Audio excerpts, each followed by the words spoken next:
And I don't mean you have 25 different alternatives, see, for seeker friendly, and you have one that takes it on. You got 6 people in class and 12 people in a pathology resolution of conflict class. I'm not opposed to resolving conflict, but I say, well, when the church has to have a special meeting about it, somebody's in trouble. Does it make any kind of sense that education must be completely transformed to the glory of Jesus Christ? Whatever it takes to be a Christian witness in the 21st century is what it takes to deal with the matter. I can't help it. I don't set the agenda. You've heard that before, but I'm just a fruit inspector. I don't create the fruit. I just examine it.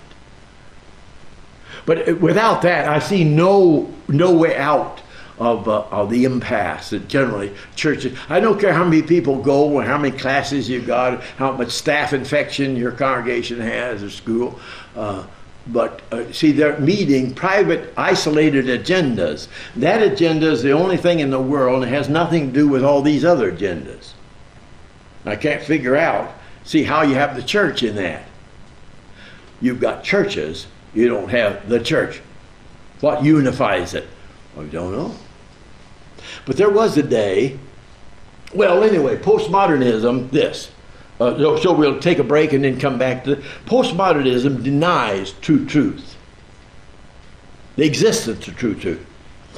Well, first of all, that is a true statement. If there isn't any truth, is that true that there isn't any? I suppose they're making a true statement, are they? I've got them coming and going.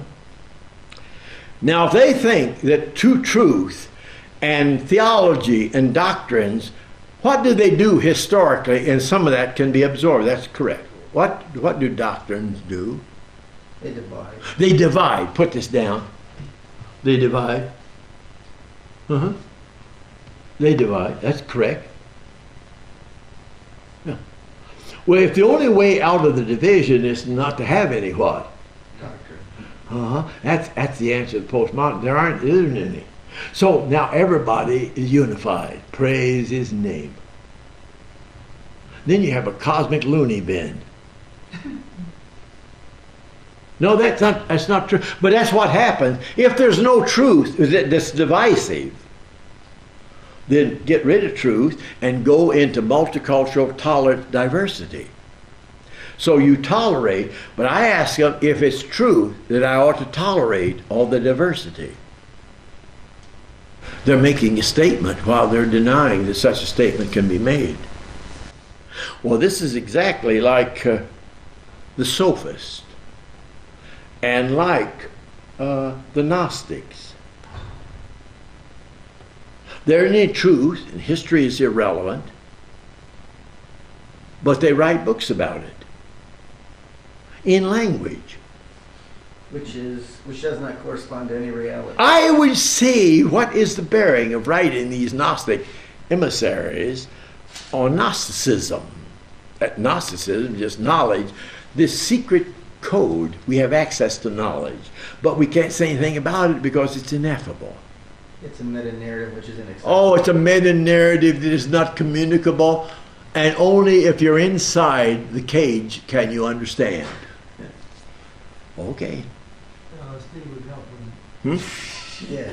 No, but you hear that? The postmodernism that was stung by the sting. That's what we'll go to when we come back. Now, have as much fun as you can, and please, and we'll get this worldview state, won't you, Christopher Columbus?